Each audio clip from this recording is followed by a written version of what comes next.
Welcome to tonight's live National Lottery Thunderball draw. 17.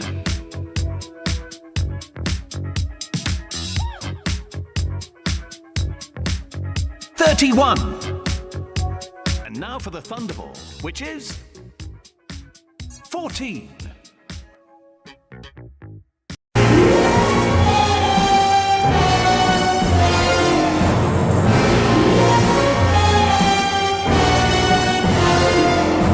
He always runs while others walk. He acts while other men just talk. He looks at this world and wants it all. So he strikes like Thunderball.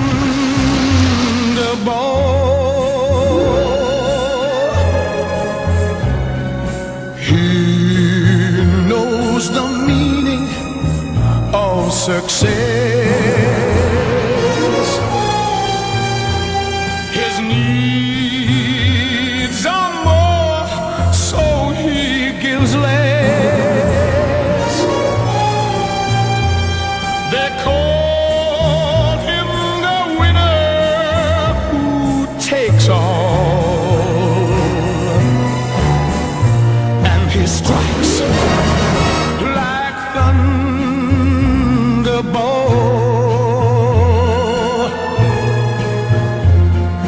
Any woman he wants, he'll get.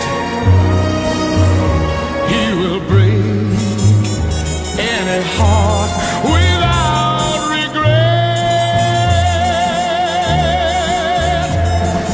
His days of asking are all gone.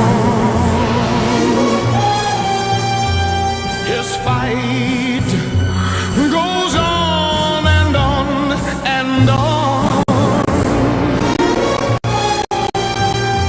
But he thinks that the fight is worth it all. So he strikes like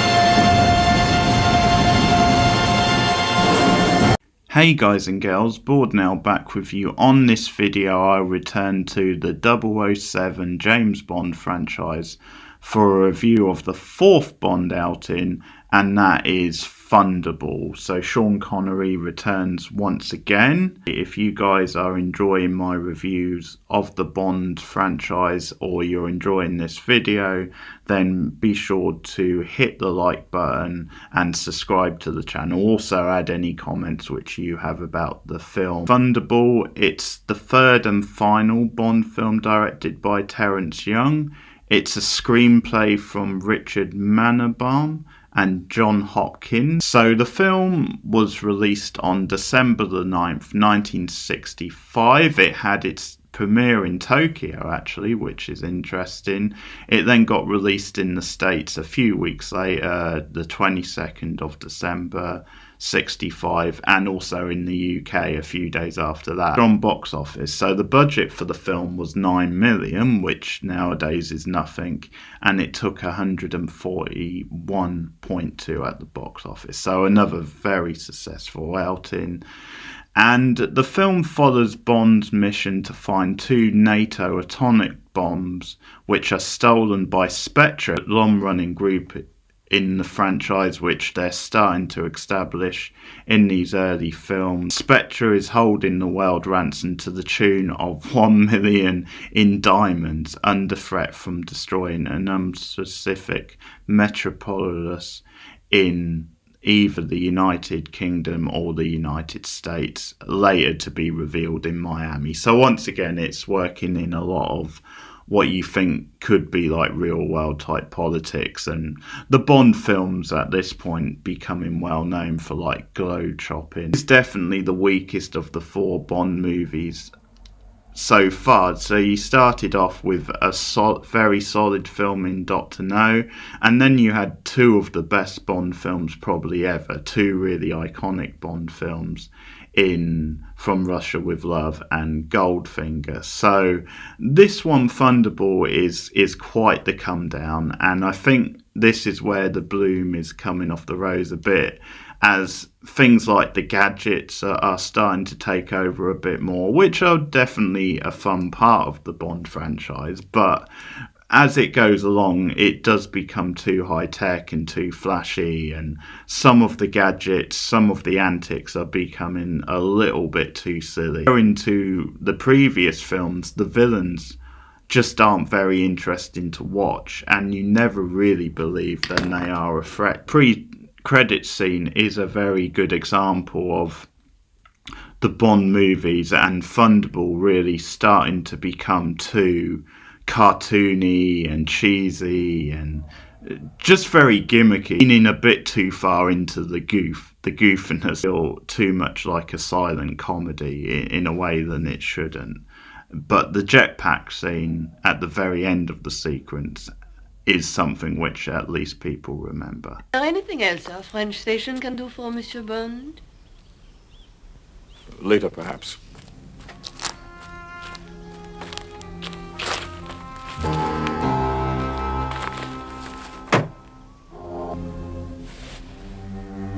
Madame, I've come to offer my sincere condolences. My dear Colonel Bouvard, I don't think you should have opened that car door by yourself.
No well-dressed man should be without one. Yes, very practical. Get inside. Hurry. Get me.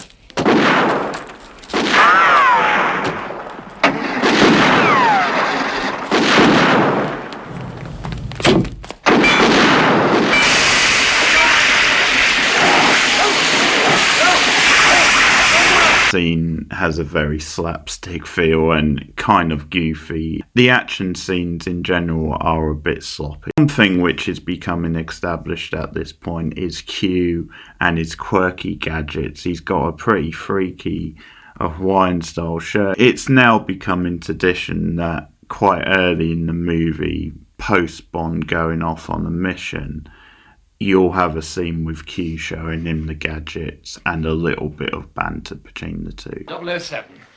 What a wonderful surprise. Well, for me, too. I must say, I find this business of equipping you in the field, on the run, as it were, highly irregular. Here we have a Geiger counter. Useful and unobtrusive. The sweep hand takes the radioactivity count. It's waterproof, of course. But of course. Now, here's something I want you to use with special care. With special care. Everything you give me. Treated with equal contempt. Yes, I know, but that's an underwater camera. It takes 8 pictures in rapid succession by pressing that button there.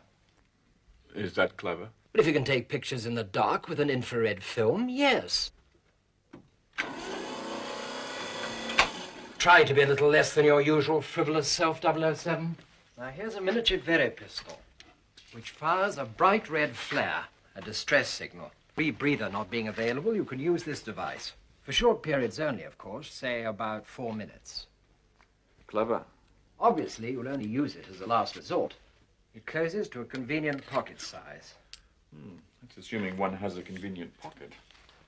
Now pay attention. A recently developed harmless radioactive device, Harmless. which sends out a homing signal to a special receiver. What am I supposed to do with this? Well, obviously, you swallow it. Now? For some reason, I never quite find the scenes between Sean Connery's Bond and Q quite as entertaining or endearing as with some of the later Bonds. Maybe it's just because Connery's style was a bit more dry, and maybe at this point he was getting a bit grumpy in the role, and it shows. I'm not sure. Q's a legendary character and is a big part of the Bond franchise. It wouldn't really be the same without him or the gadgets, but it'll be interesting to see how we go with the gadgets as we go. It can be a bit too distracting, and I think particularly when you get to like the 2000s and stuff, things are getting a little bit too high-tech at times. The film's pacing is a bit sluggish too, as it takes too long to get to the main plot. The setup is very long-winded, Bond really just going through the motions. A good example is this scene at the health spa, a cheap excuse to have a tease of an encounter between him and the main villain.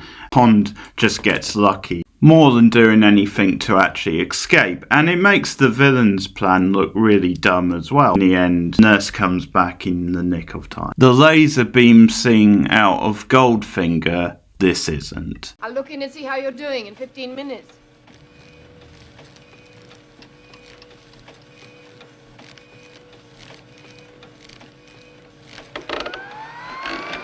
Nice to have met you, Mr. Bond.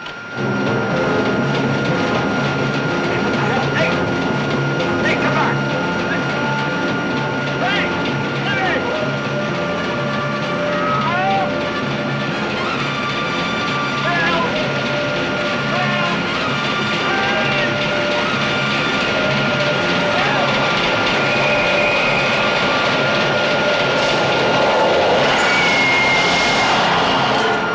Mr. Bond! Mr. Bond! The villain of the film is Largo. He's played by British character actor Alfredo Sally, and he's the weakest Bond villain to date. He's presented as a joke all the way through the film. He just lacks the charisma, menace, or the distinct look of any of the previous Bond villains such as Dr. No or Goldfinger. And there's just no mystery around him as well. He's like a bumbling used car salesman. The black patch and the smart dinner jacket doesn't really do much to make him intimidating or have like a distinct presence to him. Even if he had more of a fun gimmick to him, a bit like the spikes coming out of the boots from the German woman in From Russia with Love, that could have done something to liven up the character. As it is, he never really feels like a Bond villain. He doesn't feel like a lead villain, that's the problem. He looks very much at home in the casino where him and Bond first meet. That may be Largo's best scene of the whole movie, but apart from that, most of his stuff just falls flat and he never feels like a threat to Bond. Blackmail of the double agent Matsu Fujiwara. Unfortunately, only 40 million yen, all the man had. To the penny, number one. On the contrary, I have satisfied myself that one of you is clearly guilty of embezzlement. Spectre is a dedicated fraternity whose strength lies in the absolute integrity of its members. The culprit is known to me. I have decided on the appropriate action.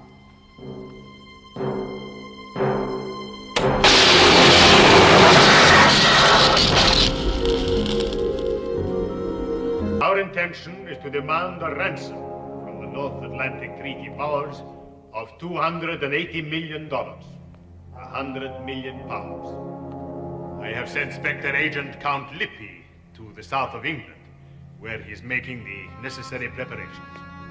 He is at a health clinic. The more feisty, tough, or at least fun Bond girls haven't really come into the movies yet. Claudine Anger does a decent job Domino, but she's not really given much. Her and Connery I don't think have much of a chemistry, and her backstory and link to Largo isn't really that compelling. This scene at least has a cool ice-cold Connery Bond moment and a fun one-liner, but why the hell is he wearing shades? Does he really think it makes him look cool? It's going to hurt a bit.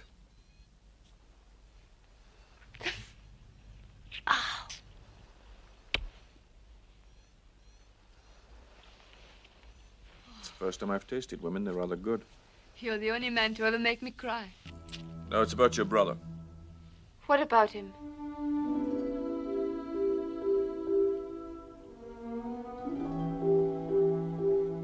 He's dead. It's a long story, and it involves your friend, Largo. As a Disco Volante's being watched, you'll be spotted. Largo's behind you. Really? He must have followed us.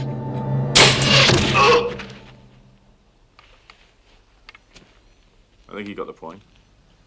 It should have been Largo. Largo. When did he expect you back? Very soon now.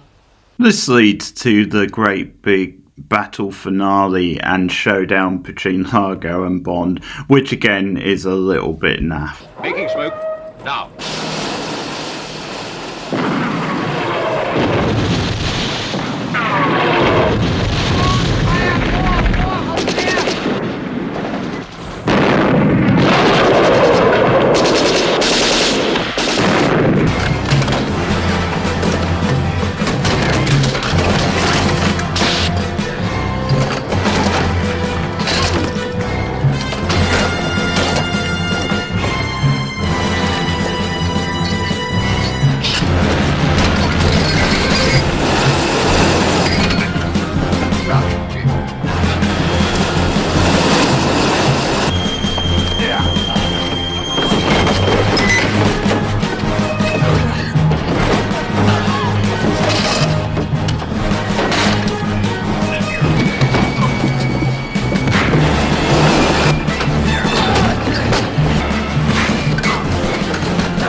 I'm glad I killed him. You're glad? Who's he?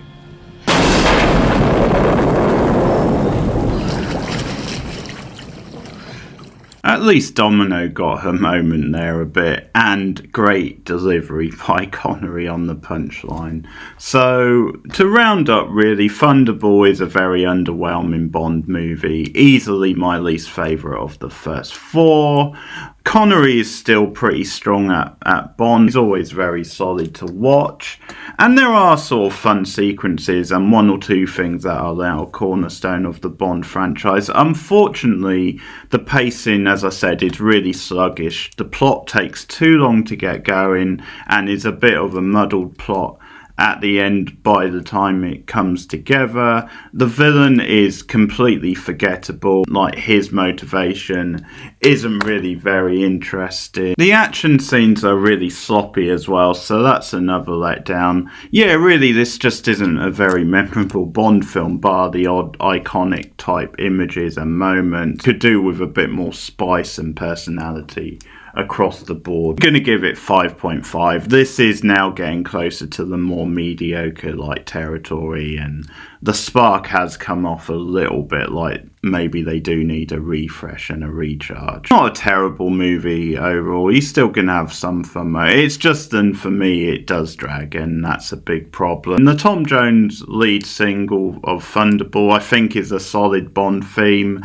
Jones has like the dramatic high-pitched voice. Chorus does kind of hook you. It's a little bit of a plain song compared to like something like Goldfinger, which has you hooked all the way through. Like, it doesn't really have the same ebb and flow or flair of that. The lyrics are a bit on the weaker side. Goldfinger was like dangerous and dramatic and powerful, but also told a good story. Solid Bond theme overall. I just don't love it as much as some Bond themes. I'm gonna give the theme 6 out of 10. No, as I said, she's not really the best. I don't think her story was that interesting to watch. They introduced it quite late in the film. Her and Connery didn't have much chemistry.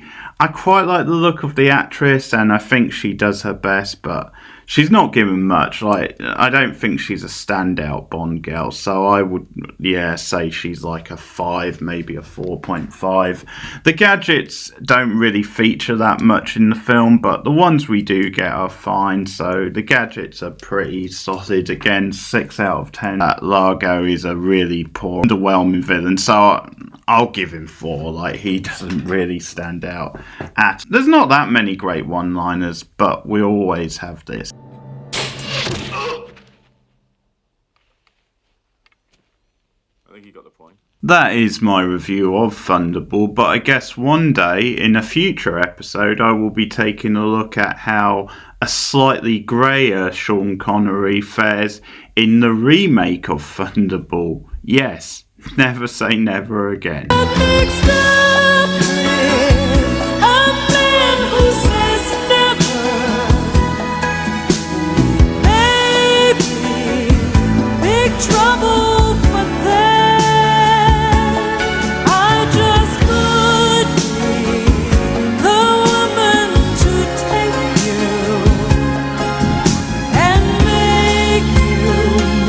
Say never again, never say never again, never say never again, never say never again, never say never again. Thanks for listening to this review of Thunderball. Again, this Bond franchise review series will run and run. I am going to do every Bond film ever, up to the most recent one at least, so it could take me some bloody time, but I'm having a good time doing it. So let me know your thoughts in the comments. What do you think of Thunderball? Do you like it a bit more than me? Like and subscribe, as I said. Share me out on social media.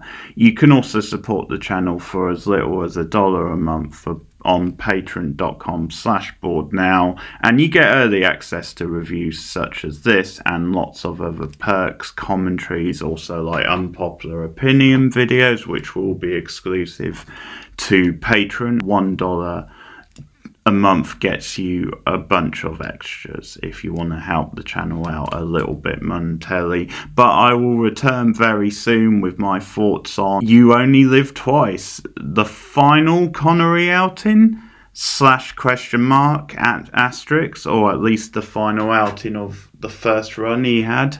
So look out for that review coming soon. But thanks for listening, guys, and I'll see you again soon. Goodbye. Up.